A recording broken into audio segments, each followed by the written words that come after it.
Oh, wait, I skipped something. Well, that doesn't matter. This is why we don't plan so when we plan episodes, we screw up the plan sometimes. This is one of those times. This is a peek back behind the curtain, if you will. But yeah, you just choose one and talk the one that you want. I've already got this one pulled up, so I'm going to keep talking about it. Okay, let's go for it. And I think it makes for a better transition. So I'm going to keep going.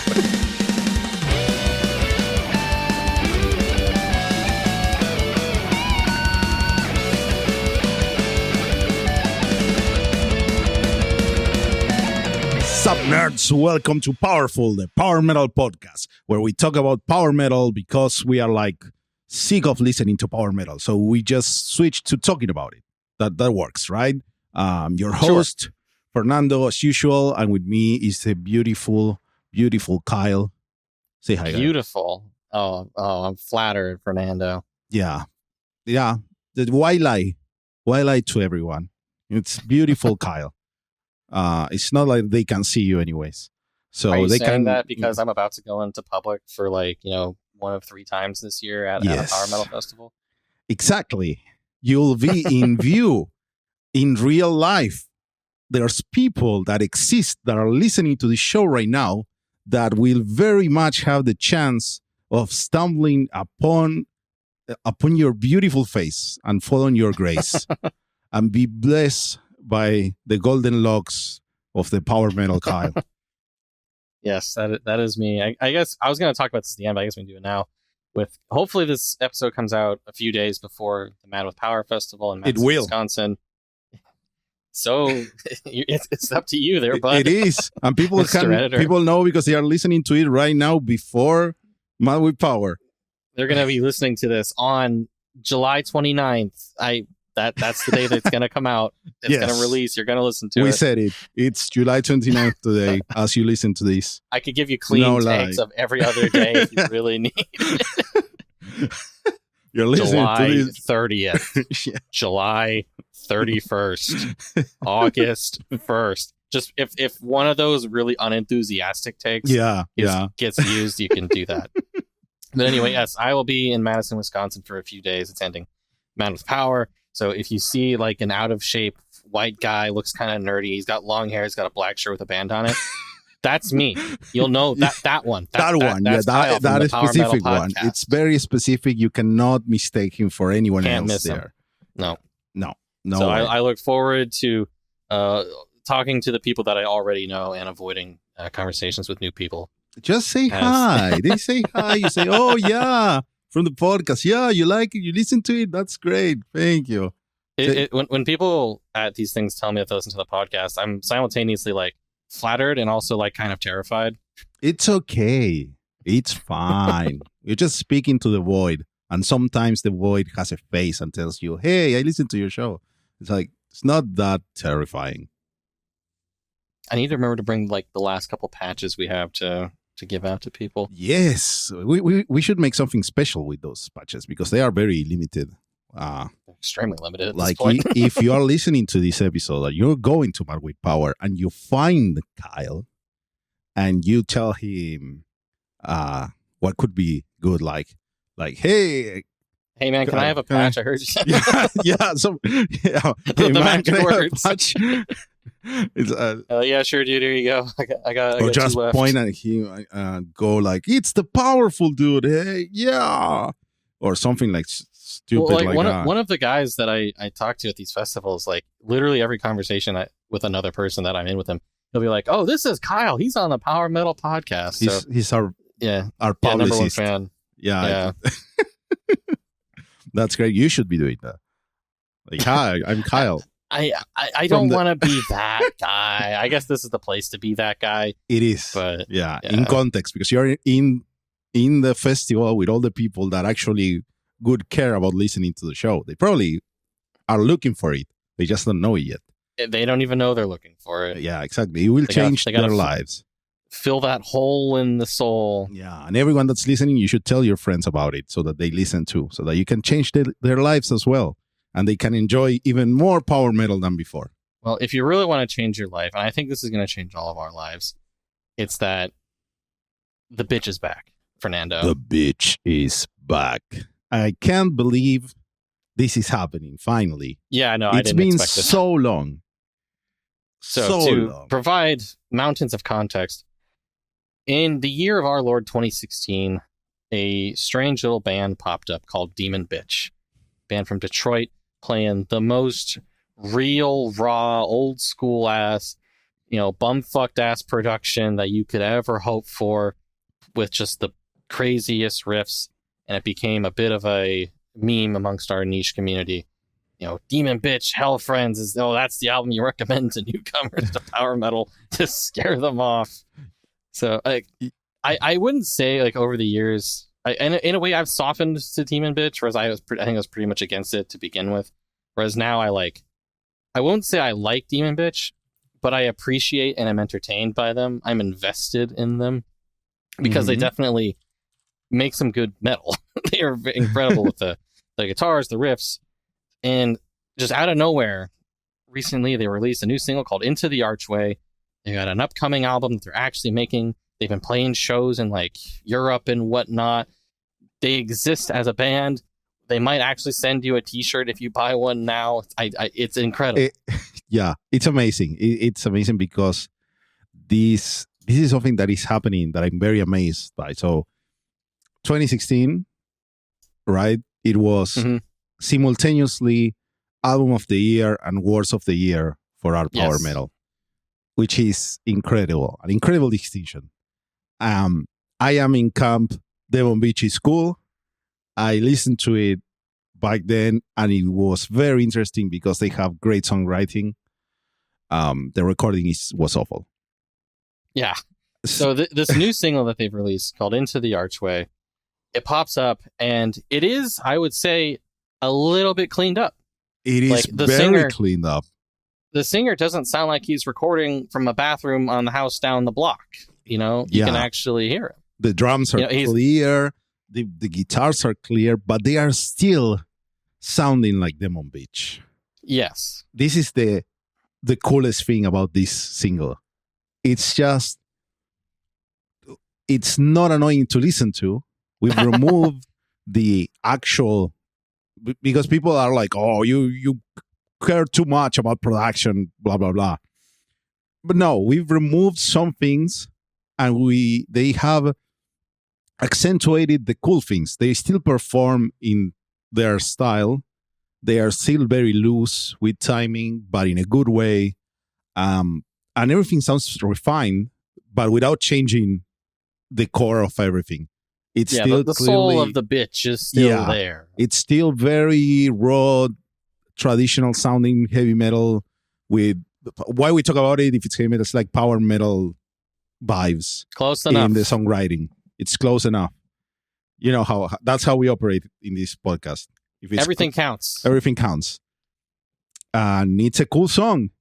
The songwriting is there, just like in the previous in Hell Friends. And it's great. I like it. Yes, the upcoming album will be called Master of the Games. So, it's like a Yu-Gi-Oh! Inspired. That would be awesome. Just tell me less. Oh god, if that actually is true, that'd be fucking amazing. That's perfect. Let's make it even better. But seriously, this is a good song, and it's a cool recording if you like traditional heavy metal style, because it's not just the repetitive old school 40 years ago, the same song again.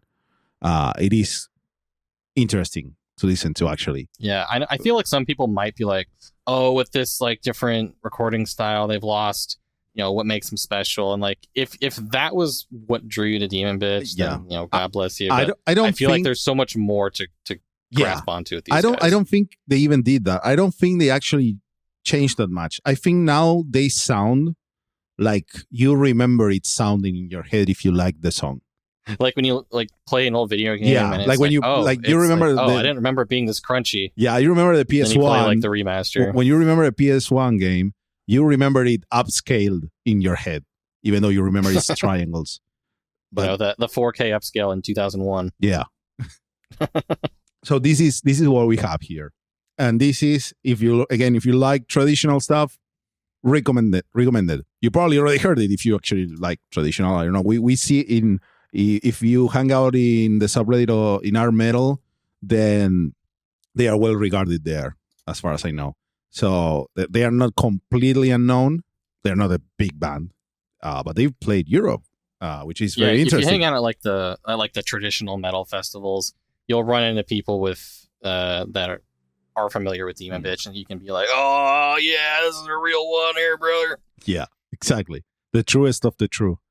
But yeah, that's how we open. That's how we open this episode. We actually we want to open it big. We want to open it hard. Yeah, and why not follow that up with another huge comeback?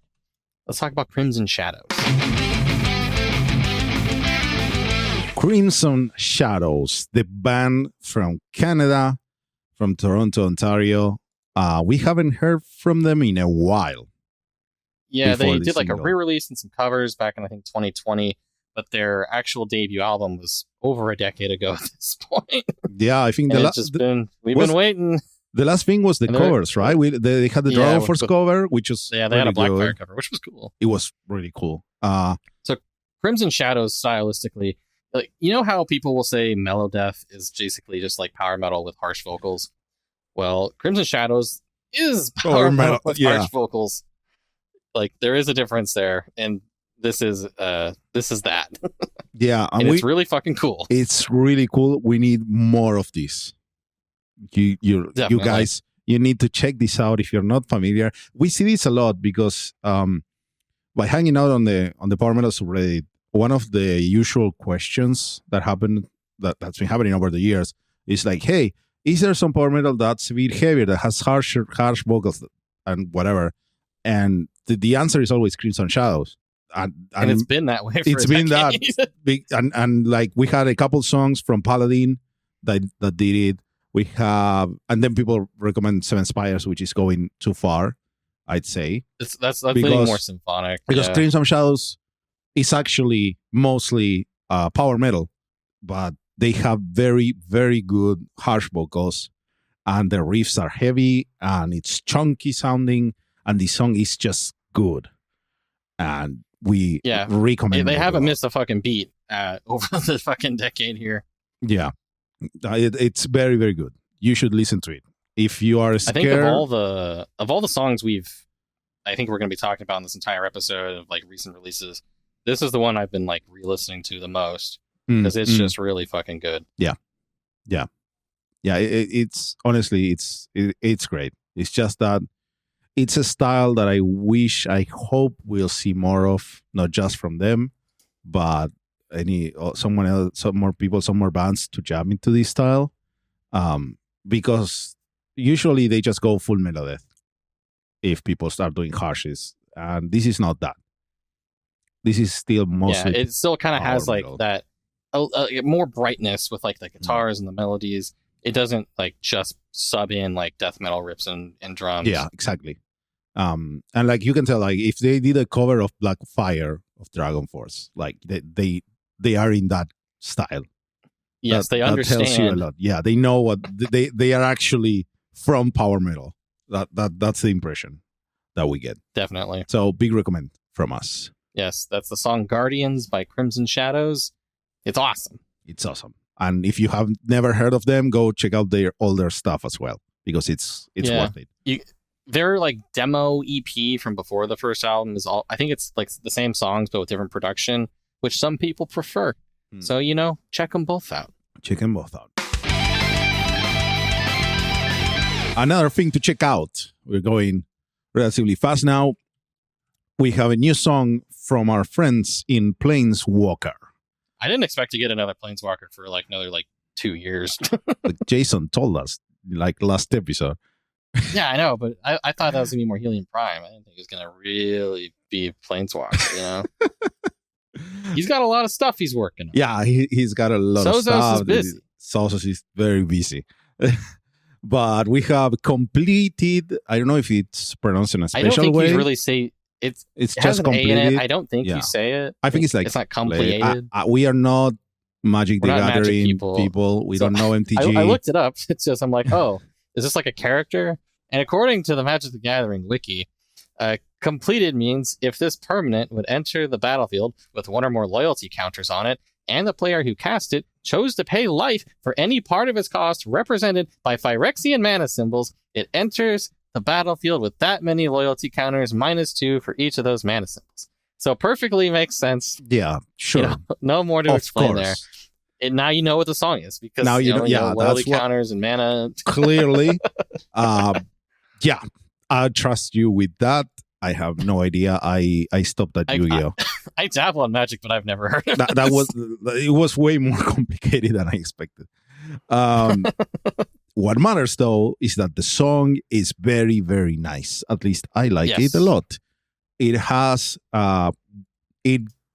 Planeswalker continues to delve in what I really, really like about them, which is the sort of Muse style harmony and movements that they're using, the chord progressions.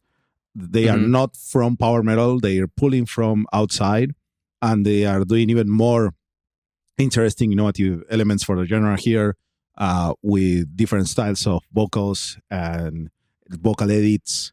It's very, very, very nice, very fresh, I would say. To me, to some people, it's not. But maybe I just listen to enough power metal where I'm like, yeah, I've heard too much, and this sounds fresh to me. Very nice. Yeah, for sure. I love the way their songs really just grow throughout the whole course of it. Yeah. It never feels like it's standing still, especially when like the later choruses hit in the song. Like Sojos really brings this dramatic intensity to it that I really fuck with. Mm-hmm. He's using more styles to his voice throughout the songs, which is really cool.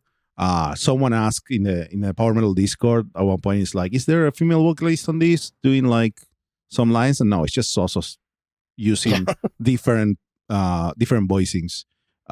It's very cool. There's some whispered layer vocals that are chopped up. There's some that sound reversed. I really like the ending when they hit the things with everyone. It's so cool. I like it a lot. It's just there's a lot of little things in there when you're really paying attention. Yeah, I know nothing about Magic the Gathering.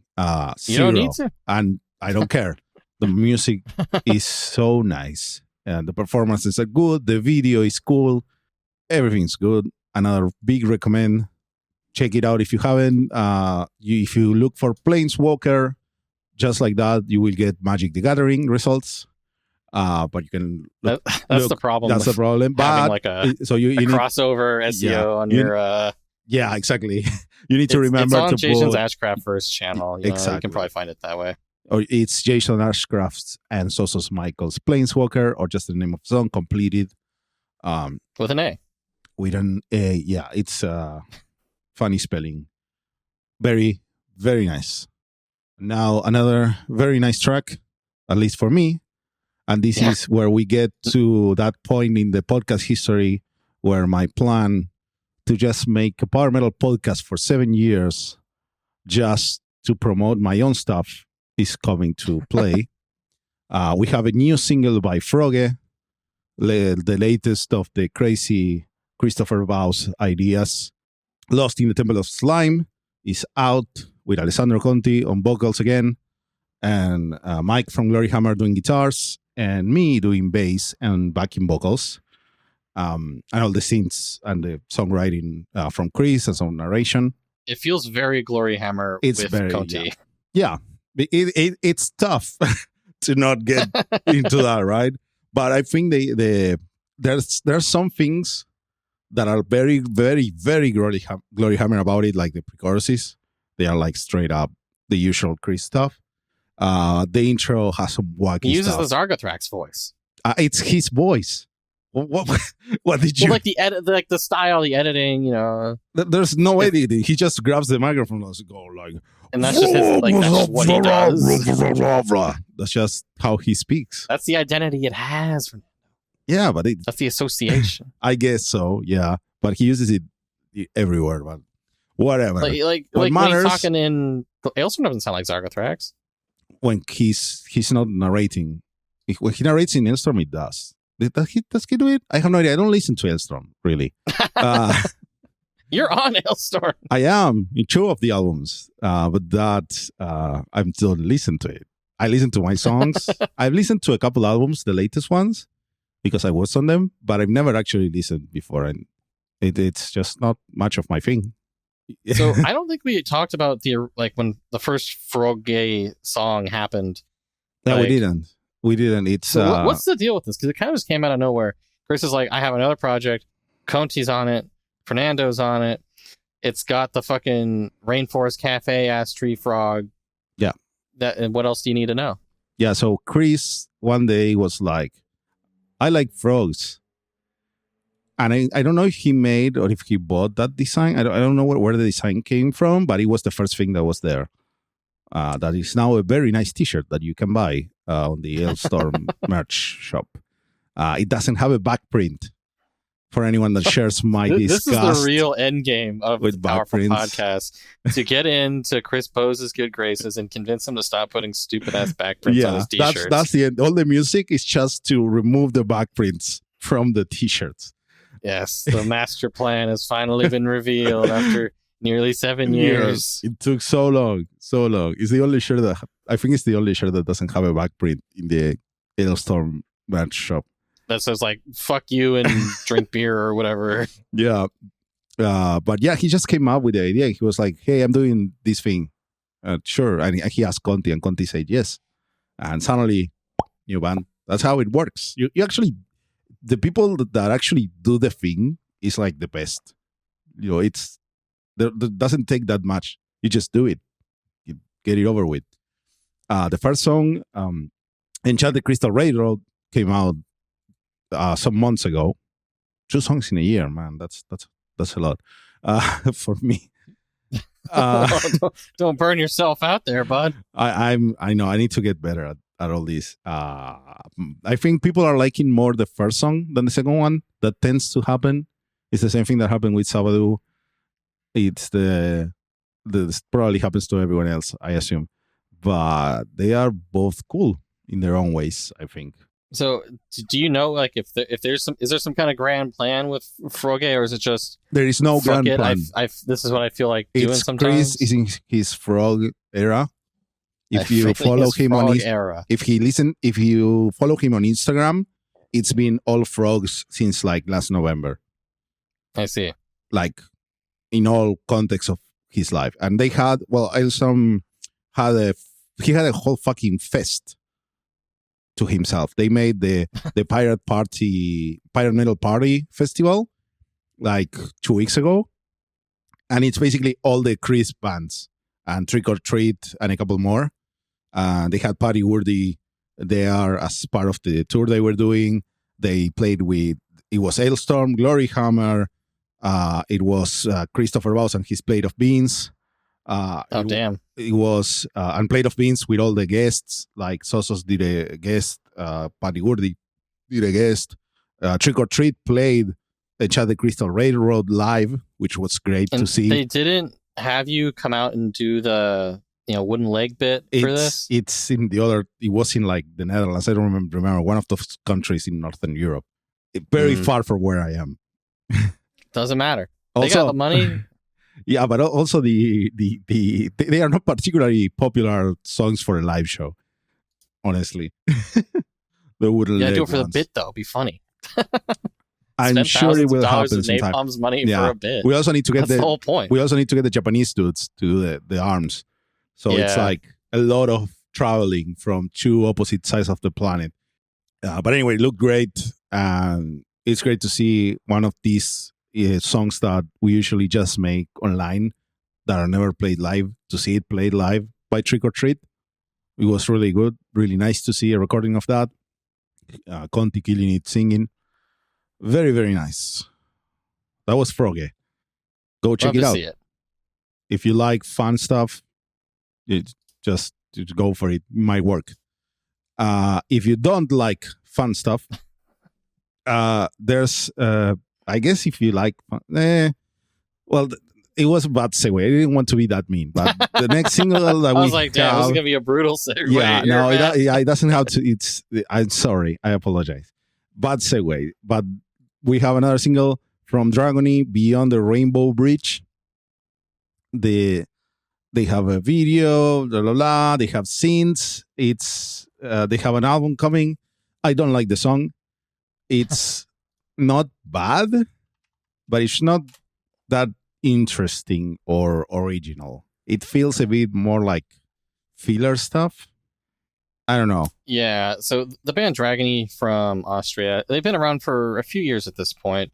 I got into them with their second album, Shadowplay, in 2015. I thought there was like some real heart in there. The more recent stuff I've kind of fallen off of. This new song, Beyond the Rainbow Bridge, definitely feels like it's falling into like all the worst like power metal trends of like, oh, let's imitate Sabaton. Oh, we'll just put a colorful Viking artwork on our stuff. You know, that's what the metal people want, right? It just it does nothing for me on this one, and it makes me sad because I was into these guys kind of in the early days. Yeah. It's I don't know. I was surprised because obviously it has high production value. It's well done. But it's very feels, much like we are a power metal band in Europe. We found an abandoned castle to do a video at. Yeah, exactly. And it's like the song isn't particularly interesting. It feels old, honestly. It feels like a song that they are recycling from like almost 10 years ago. Yeah, something like that. It's not that great. So this is of all the singles that we talked about, this is the one song that I can't really recommend a lot as strongly as the others. It's the most like straightforward modern power metal one, I guess. It's playlist fodder. Playlist fodder. It's like, you know, the AI playlist on Spotify that you try to avoid, but it does it anyway, would probably insert something like this in there, and you might not even notice. You might not notice. That's the thing. That's the problem. But yeah, they exist. Probably they might have something cool in the album that's coming. That's called Hypest Dragones, which I think it's the text on the maps that says "Here be dragons." I think that's what it is. I might be making it up, but there's a dragon in a boat and a 4 with a hammer on the album art. So it's really that. It drives me absolutely crazy that in the album art, the V for Hypest Dragones, because it's like that VU ancient thing, is white and the rest of the text is blue. Why? What's the did point? Someone like screw up the like click and drag when they're changing the color? It looks like a mistake. It doesn't look intentional. And it just annoys me a lot. I can't see anything else. The album artwork is like, what if we took Twilight of the Thunder God and made it more colorful? Yeah, I guess. Also, like, because it's Thor and Jormungandr, right? Are people like riding pterodactyls? Wow. I'm looking at a small version of the artwork. Yeah, I opened it larger and now I just realized there's like people on spears. That's weird. It's cool, I guess. Hopefully the album has some cooler songs. This single is not it. Yeah, we'll see. We'll see. The album itself comes out October 11th, apparently. October 11th. For those who like it, look forward to that. All right, let's get into something maybe a little more out there. We got another underground pick coming from the deep, dark dredges of Bandcamp. Let's talk about the band Old Machines. And no other band, just this one. A friend of ours brought this up as a new release on Bandcamp. They released Backwards Through Space, a demo of their upcoming proper album. And it is a throwback to a name you might have never thought you'd hear again, as Bal Sagoth. This is like the symphonic black metal with like the sort of like cheesy lo-fi-ness that I've never really seen any other band, even like imitators of Bal Sagoth, really like capture quite right. And I think it's really just kind of neat to see. Nice. You said you hadn't jumped into this one at all, right? Not at all, but this has piqued my interest, so I will listen to it because the Bal Sagoth likes are not frequent, especially good ones. Yeah, Yeah, I know Wizard Throne was like originally kind of supposed to be that, and then we'll say yes and no on what. Then it went like a bit to the side, and it was more Aether Realm plus Glory Hammer, which made sense. Whereas this, I think, really hits that itch you might have been missing. Like you can even get that from like the song titles, such as Crescendo of Carnage - War Song of the Singing Swarm (parentheses Swarm Wars 1), or another song, Extinguishing the Light of the Preludian Empire (parentheses upon the apex of their glory). Yeah. So that's overly excessively wordy fantasy, stupid nonsense song titles, the weird synths, the symphonic black metal stuff, the like dumbass narration. I feel like all the tropes are there. I like the album art because it's made like a cassette album art that is flattened so that it feels square, and it's like printed on an old dot matrix machine. There. Like made on a Commodore 64 and printed on a dot matrix printer. Very cool. Yes. So I don't think they've said exactly when this proper album's going to come out. They said it's 3 years in the making, and band just from Portland. Why not make your cool music?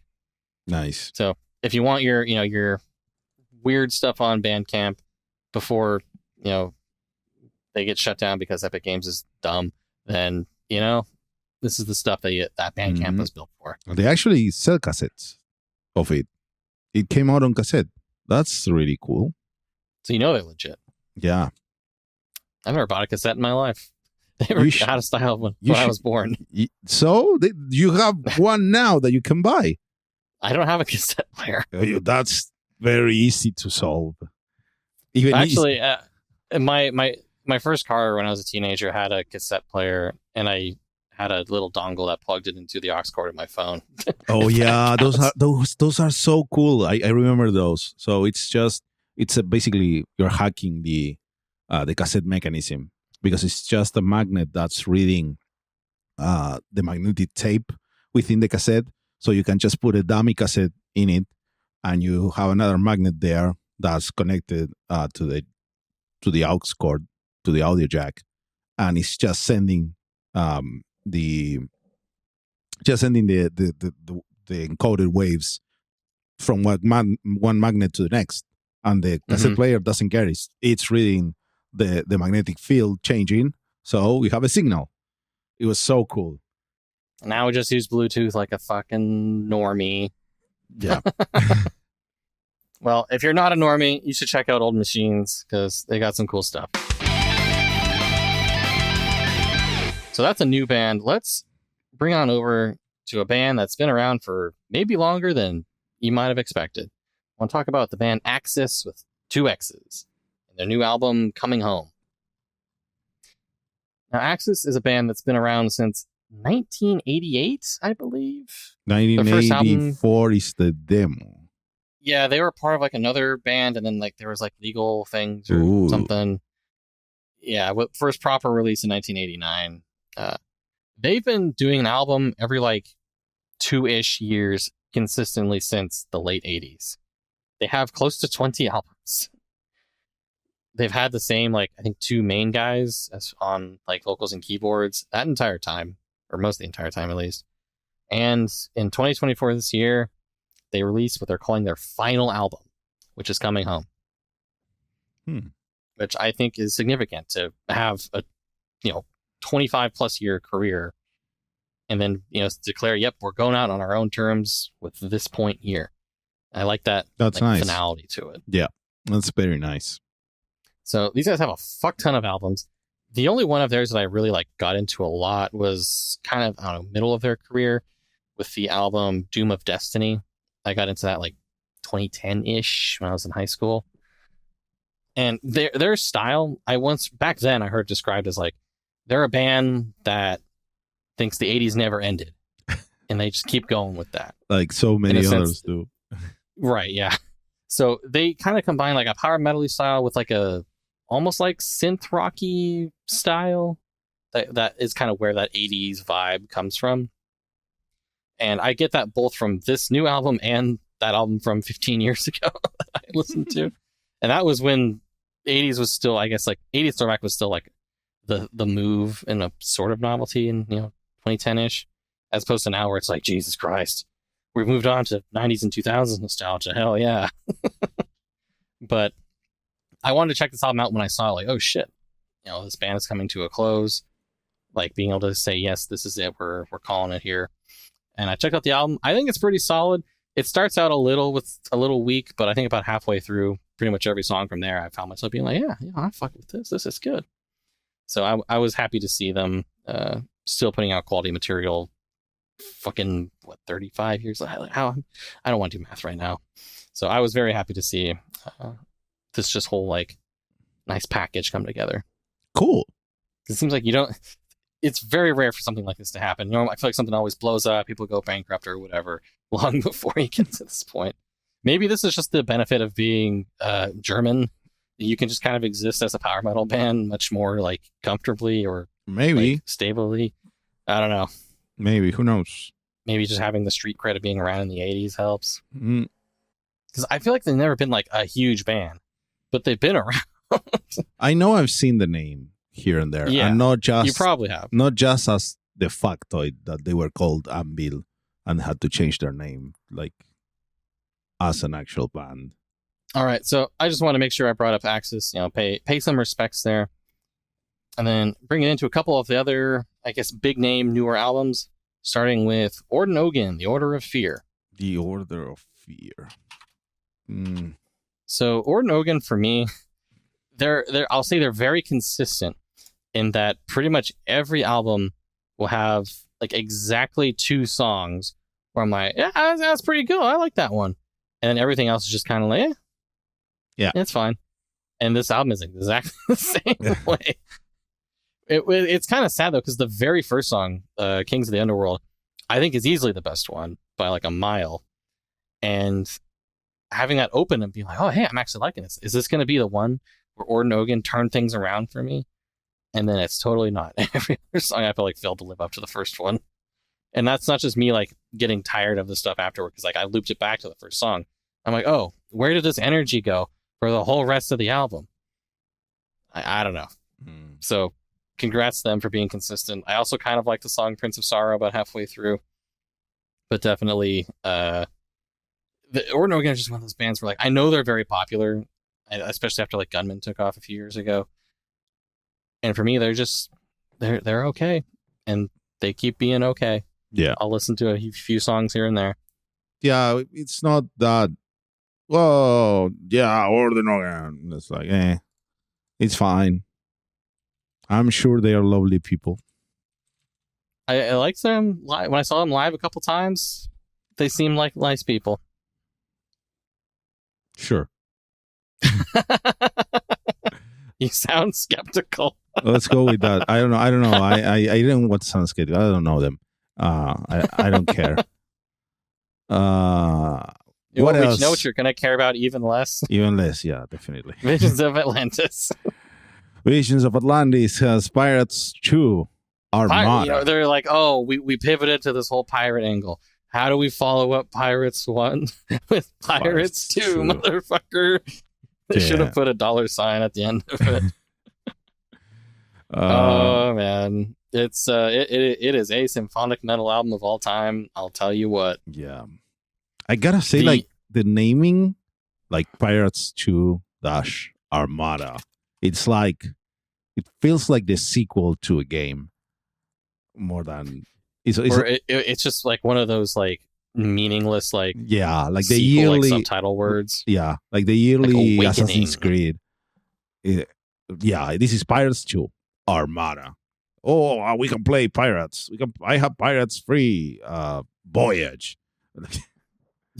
Dude, if the next album comes out and it's Pirates 3 Voyage, I'm gonna fucking kill somebody, I swear to God.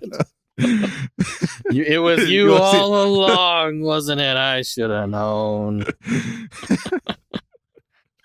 It's a fine album. So despite all the jokes like, oh yeah, it's the napalm guy, yeah, it's pirates, the music itself I wouldn't describe as super like quote unquote piratey. Like they didn't just become Ailstorm, it is more like symphonic than it is like pseudo folk stuff. Yeah. there are a few songs on here. To be fair, there are a few that I thought were decent. I liked Tonight I'm Alive. I liked the title track Armada. I liked Hellfire. Those were the ones where I felt like they just, it brought it a little harder. Tonight I'm Alive, I think, does incorporate some more of the like folky, and sort of poppy stuff in a way that made it probably the most fun. And Armada and Hellfire, I think, were a bit on the heavier side. So they can be okay. Okay, that's good. That's okay. That's great. I didn't listen to it because I generally I'm not really interested. But that it's good. That it's good. You know what? You might be even less interested. Look, the shittiest segues we've had on this whole show. But damn, let's talk about Powerwolf. Powerwolf. They released "Wake Up the Wicked," and I tried to listen to it. I swear, I tried this.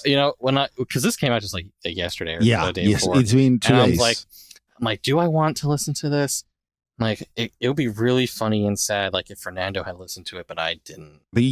Fuck it, I'll just listen to it. Yeah, I tried. I said to myself, I'm gonna wake up early, and I'm going to actually listen to this album in full before we get to record, because Powerful is popular. Powerwolf is popular, and people that listen to the show have probably listened to Powerwolf.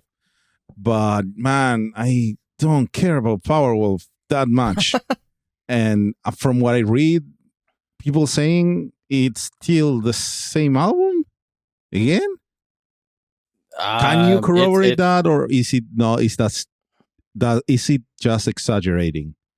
When you say the same album again, do you mean like, all the songs sound the same, or like it is literally a re-release? Like the previous two albums, they feel like very, very similar. Like you can interchange the songs. That's just their whole career, Fernando. Well, yeah. What's the point? And I've lost track of all the Powerwolf albums because I feel like they come out pretty quick. They're all the same style, but they also have like live albums and compilations and like crossovers and they definitely release stuff all the time, but it's not all new albums. I lose track of which one's which. Yeah, they just keep. I will say I did kind of like a few songs on here. I liked the first one, "Bless Him with the Blade." I liked the title track, and I liked "Thunder Priest." I think those were just like a little bit faster, which tends to make fast is good with my monkey brain. So like I was kind of okay with some of this. Powerwolf, it's like the Taco Bell or whatever of power metal. You're not going for authentic whatever, you're going because you want that flavor. I want my Baja Blast, and no one does that Baja Blast quite so right as Powerwolf, I suppose. Okay, that's valid. I will not be against that. That's perfectly fine. Just in case someone gets angry at me not liking Powerwolf. Am I saying this just because I literally did get Taco Bell the day that I listened to this album? I was probably drinking Baja Blast while I did it. I'm a good human being, Fernando, I swear. They released maybe their horniest music video yet, so hey, let's go. Okay. They keep one-upping themselves. I have not seen anything. Imagine what Powerwolf would do if slutty nun costumes didn't exist. If they didn't it's like they wouldn't have a career. Yeah. Okay, I get it. It's like the other slutty nun band videos, right? Dogma, remember that? Yeah, the Ghost ripoff band. Yeah. Well, anyways. Let's just. So hey, Powerwolf, keep it up. There. If you want to listen to it, go for it. We will not stop you. But there's other albums that I have released that none of us have reviewed. That I listened to one of these, but it was long enough that I didn't prepare it for now. Sorry. All right. Well, first up, I'll talk about Traveler and their album Prequel to Madness. So this is one that I knew came out earlier in this year, and I just I just never got around to it. You know how it happens. I'm like, I know I'll like this. I should just listen to it. And then I finally listened to it. And lo and behold, I'm like, damn, this is good. Nice. So Traveler, the other band, I think also, they're also Canadian, aren't they? Am I crazy? I would assume they are, but I don't remember because it doesn't say on here, but we can find that out. I think it's mostly Canada, if I'm correct. Traveler, heavy metal. I see Calgary and Portland and some Michigan stuff. So it's somewhat Canadian. The north of North America. They're up north, as they say. In their Instagram, it's Canada. So okay, well, it's mostly Canadian. Yeah. Really, this episode, shout out to Canada, because we got more Canada coming up. Yeah. They're saving power metal. Of course. So Traveler are they're a heavy speed. You might even say USPM if USPM was a real genre band. Don't say that. People are gonna destroy. It's called engagement bait, Fernando. Don't ruin my bit. You can't say those things. I can't say because I just did. Oh my god! If all those USPM fans could define a genre, they would be very angry. if only they could figure out how to write comments on podcasts. We love you. And we also love Traveler because they make some fast riffs and it makes me feel good. You know what? That's what matters. Yeah. Is it really too much to ask for in life to just riff fast? Because by God, that's what these guys deliver. You know, Traveler for me, I mostly I like their studio stuff. For me, it's the live experience that really sells it. Because I've seen them live at a couple of festivals. And it's just, you're just going hard the whole time. And, you know, you're packed in there with all the sweaty dudes and you're going so fast and they got all this energy. And that's the headspace I try to put myself in when I'm listening to the studio stuff. And I just kind of wish to transport myself there. Nice. And Prequel to Madness, great album. Great album. I don't need to say much because it is so straightforward and it is great. I love the album art. I love the splashiness and the color palette. It's very cool. What about the riffs? I have not listened to it, obviously. That's why you spoke This is a classic Powerful episode. It is a classic Powerful episode. I know. I'm sorry. I've been busy all month. Yeah. You and your, I'm making an album. I'm making an extra single with a deadline. I'm hanging out with my friends and family like some kind of fucking dweeb. Yeah. I know. I'm sorry. I'm the worst at this podcasting thing. Man, you try to make a podcast. Yeah, but this is the thanks you get. I have listened to Traveler before. We have reviewed albums from Traveler before in the show. I'm not the biggest fan of the genre, but when I listen to it, I like Traveler. So that's the thing. But Kyle's recommendation is the one that counts here. Exactly. Not mine. So listen to Kyle and listen to this because it makes him happy, and that should be enough. If Kyle ain't happy, ain't nobody happy. That's what they say. Yeah, exactly. Another thing that hopefully made you happy is Lutharo's album, Chasing Euphoria. Yes, if we want to chase some more Euphoria, we can listen to this band. Because I liked this album quite a bit. I gave it a couple listens when I was working the other day. And I think I liked it more on the second listen. When I was a bit more locked into it. I'm really appreciating this. So Lutharo are we talked about Crimson Shadows being like mellow-deathy and like harsh vocal power metal. Lutharo is in that ballpark, I would say. So Canada's the place for that, apparently. Yeah. I also have to say, I always get Lutharo mixed up with Lycanthro. Me too. Oh my god. Which is another. Oh my god. Me too. I didn't want to admit Canadian power it. metal band. Yeah, but they're different styles. Like they're Lutharo, completely different. But is more metal-death. Lycanthro is more like thrashy. When I see the name, stuff. I need to go check which one we're talking about every time. Exactly. I always have to like take that like mental like hold up. Which one? And I feel even worse about that because like the main guy of Lycanthro is James Delbridge, and he's like one of my like Prague Power Festival buddies that I run into, and I always have to be like Lycanthro, like because it's like wolves, like Meldith. That's kind of wolfy, I guess. Like fuck, which is the weirdest thing because they don't sound similar. They are just the concept is the same in the name. I'm like, oh man. Yeah, like musically, you would not confuse them. Yeah, there's no way.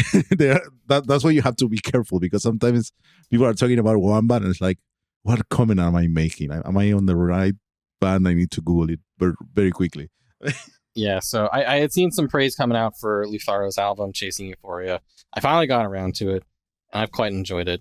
It really falls into that, like we're saying, the mix of the harsh and the clean vocals. You got some phonic stuff in there, just kind of up in the intensity, just kind of, add in that extra layer of drama. And I was going through this, and I feel like I really liked I noticed I like the harsh vocals, I think, more than the clean vocals. It just felt more emotional, It felt... like the performance is a bit more polished. It just felt more expressive to me, and maybe that's like the point of the harsh vocals, and for like the tone that they're going for.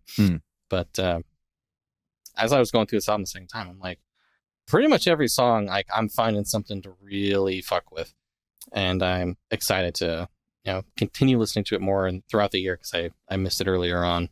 Nice. I listened to this album once when it came out, but as I said, I didn't listen to it again now in time, so I'm very vague on it. It's worth a revisit, but it is worth the revisit. It's just that when you work on making music, you cannot listen to music while you work. That puts a real it's a real stick on the wheel for me for doing the show. That's my excuse. You gotta go back to normie work, Fernando. I'm gonna have to go back to normie work. Nobody wants that. But anyway, Lutharo is cool if you like those harsher thingies mixed in. Also give it a... we really have a lot of Canadians here on this episode. That's really cool. Exactly. Very nice. Well done, Canada. That's why I brought it up. Yeah. It's very topical with the weekend that we're recording this after watching Deadpool and Wolverine, which is also a pair of Canadian sweethearts. Well, sort of. Well, they are both Canadian. The characters. Hugh Jackman's... Hugh Jackman's the characters are Canadian. Yeah. Not the fucking actors. Of course not. It's Australian. They are extensions of their actors. Yeah, they are actually. Yeah. It's like one of those... I'm doing my own character, like when Samuel Jackson acts in any movie. He's just himself with a different wig. Anyways, weird tangent. It just happens that... Well, speaking of movies... That's a great segue into the next section of this episode that I outlined as musical shitposts. Yeah. Where we get into things that are not power metal at all, but I listened to and thought were interesting and or entertaining and wanted to bring them up. First up is the band Noiselund and their album Red Letter Melodies. Red Letter Melodies. What is this, Kyle? Explain to me.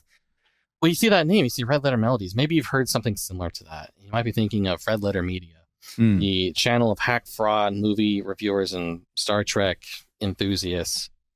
So that's what this album is. It is basically like, an electronic music album featuring, like, the vocals are all just, like, sampled Red Letter Media video. Like, so if you've ever wanted, like, a Daft Punk song, but with Rich Evans laughing as the vocals, then by God, is this the album for you? Cool. And I can't think of any better way to sell it than that. That's it. That's a pitch. I don't. Well, even the description on Bandcamp is a compilation of nonsensical songs made by an idiot using samples from various videos from the YouTube channel Red Letter Media. This album is made exclusively for frauds by hacks. Please enjoy or not. That's great. What else do you need? It's beautiful. So my recommendation is, I think the first real song after the intro is called Boop. And I think 90% of the vocals are just Rich Evans' laughter. And if that is enticing to you, then please do yourself a favor and check this out. But like beyond the memes, I feel like the electronic music side of this is actually pretty solid. Like they're not bad songs. That's what matters the most. It has to be good songs. Everything else is secondary. I mean, it's the hook. You can get hooked by a silly thing, but if there's a good song in there, awesome. Let's share it. Yeah, that's definitely, I think, was what makes this worth checking out. If it was just like a bit, then I probably wouldn't be bringing it up. But I think there is actually some good music here to check out. There's 20 songs on this thing. Yeah, most of them are pretty short. Yeah, there are two. But, it just makes it easy to just find something you like. Yeah, I guess. I am not familiar at all with Red Letter Media. Like, I just know you watch them, and or some of our friends watch them or some of their shows, and I know they exist. That's it. So I have this bait is not for me. If you want to bring this closer to metal, there was a video that Red Letter Media did a while back where, because they're from Milwaukee, and I think there was like some like Milwaukee Metal Festival. Yeah, isn't it the Mile High whatever? That's in Denver. That's the new one. Oh, but, almost. You tried. I tried. I'm not even for your country, and I know the festival. Because you talk to too many Americans. Yeah. But they did a video basically having these two guys who really know nothing about metal just going through like the band names at this like death metal festival. And it is so silly.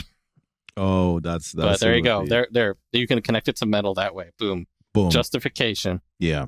Like we need it. It's our show. We do whatever we want. Exactly. And then the last thing I want to talk about on this wonderful and weird episode of Powerful is by a musician named Vikas Kumar and his album Takes That Give You Cancer. So, really uplifting stuff. Yeah. So Vikas, you probably best known to our audience potentially as one of the guys who makes really cool Eurobeat remixes on his YouTube channel. Mm-hmm. Like it's like him and Turbo, I think, are the two big ones. And those two. I honestly prefer Vikas. And he makes some real banger stuff. I'm gonna say it. That's my hot take.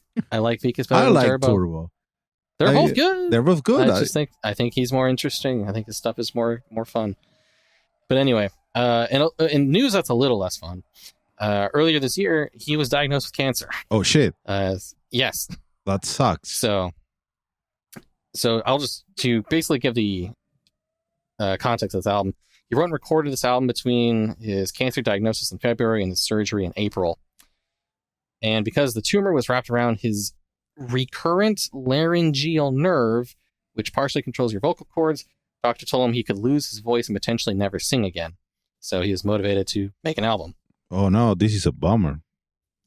But the surgery, as far as he said, went well. Yay! He uploaded a take of the song Humor, which is him basically saying like he's going to mask his worries about having cancer and getting surgery with a song called Humor, where he masked it with humor. And as he said in the description of that video that the surgery went well, and I think he can still make music, which is excellent. He's been still doing, fucking anime Eurobeat covers in the meantime. You got your Shiko Noko Noko Noko Goshitan in there. Yeah. But the actual album for Takes That Give You Cancer, it's not just Eurobeat. There is some Eurobeat scattered in there, but there's just a variety of musical styles. And the songs are all very like humorous, satirical, political type stuff. So, gets a little spicy if you're afraid of that. But the songs are really good. I think they're very funny. I literally recommend all of them. I think I've had the metric song like stuck in my head where it's just like up and to the right, because it's about having to make your metrics for the shareholders go up. It's great stuff. It's so fun. You just don't think about it too hard. I'll definitely listen to this probably right after we stop recording. Very interesting. Yeah, it's 12 songs. All of them are pretty short. I highly recommend this. I really like listening to it. Nice. Like obviously there's the whole like personal side of it, but even just as music, as musical humor, as political commentary, if you want to get spicy, I really enjoy this, and I'm obviously very thrilled that he can continue to make music. Yeah, that's a big thing. Like it's really scary. Like 2 more Raptor on your laryngeal nerves, so if you can actually never sing again, that's really scary. It's great that the surgery went well, and that's worth celebrating. Damn. Yep. So we're gonna call that the positive high note to end things on here, folks. Shit. Yeah, you really planned this very well. That's a hell of a plan for this. I'm episode. just adaptable. I worked in sales for a few years, Fernando. That's why you're selling that. Chief mimologist of the show. I overanalyze story structure sometimes. Okay, that's what we need to do all the time. I never do that, and I should. Yeah, I wrote that essay about the Avatar Netflix show. Yeah, it was really good, and you never published it. It's just lost in a chat. God no. It's lost in my Google Drive. It's like you just need to you have the microphone and you know how to press record. You just record it. I do, and that's easy. It's probably even shorter than this episode, honestly. I honestly don't know. I've never timed my recording. Yeah, but when I'm writing things, it wasn't that long. It wasn't 100 pages long. No, but it was good. It was concise. You had the correct points. I didn't. It became less concise. It's fine. But anyway, this is getting off topic. Obviously, yeah, this was a nice tangent. But this is, as we call them, a short one. Incredibly, it's not a short one. It's a normal one. We have changed the definition. Yeah, this is a normal one. You're right. This is now a normal episode, 1 hour. Think about how many albums we listened to, or I listened to, and I told you about. Yeah, I listened to all the singles. I know stuff, just not all of it. I am the audience surrogate. And if you're in the audience and you wish you could have me describe albums to you in person, come to Mad with Power this upcoming weekend. Yeah, get to Mad with Power Fest in Madison, Wisconsin. It's on Friday and Saturday, right? Are those? Yes. Yeah. So it's August 2 and 3. And if you are not there yet, if you don't have a ticket, buy a ticket now. There's still a few available, and get your ass there. There's a bunch of awesome bands. You have cover the visa costs for Fellowship and Anthem. Yeah, you have Fellowship and Anthem. Those are huge gets for a North American festival. We have Anthem, Japanese heavy metal band with a ton of history and very, very big, very important first show to get them to the States. And Fellowship, the new guard of power metal that is doing all the correct things all the time. Also playing for the first time in the US. And then you have a bunch of other bands as well from North America that are really cool, filling up the whole bill. You should go there. And you can meet Kyle. You can be like, yeah, selfie with Kyle and podcast. Yay. And metal horns. We're fun and people. Beer and cheese and video games and all the good stuff. If you find Kyle, offer him a beer, and he might give you a patch, a very exclusive, powerful podcast patch for your bio jacket. Play in the metal or Magic the Gathering tournament, assuming that happens. Maybe some of those cards use the completed mechanic. I don't know. They might. You can listen to the song and do the thing that the song says. It's all synergy. Yay. We are probably two of the few people attending that festival that are not Magic the Gathering heads. Everyone plays apparently. It's insane. I've played it, just I'm not consistently keeping up with it. No, I have no idea how it works. It's like Yu-Gi-Oh.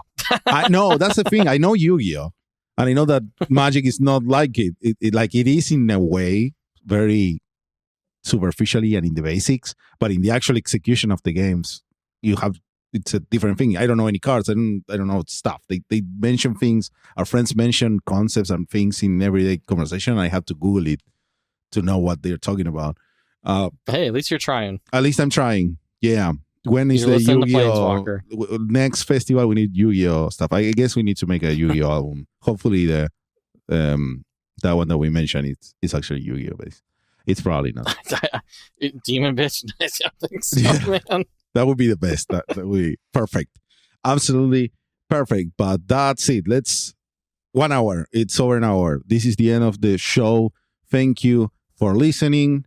Follow our Instagram. I am sure that Kyle will be posting his trip photos every day to the Powerful Instagram. No doubt about that. I love taking and posting pictures. Yeah, and using social media. Such an influencer. It's definitely the most thing that of we do. the influences.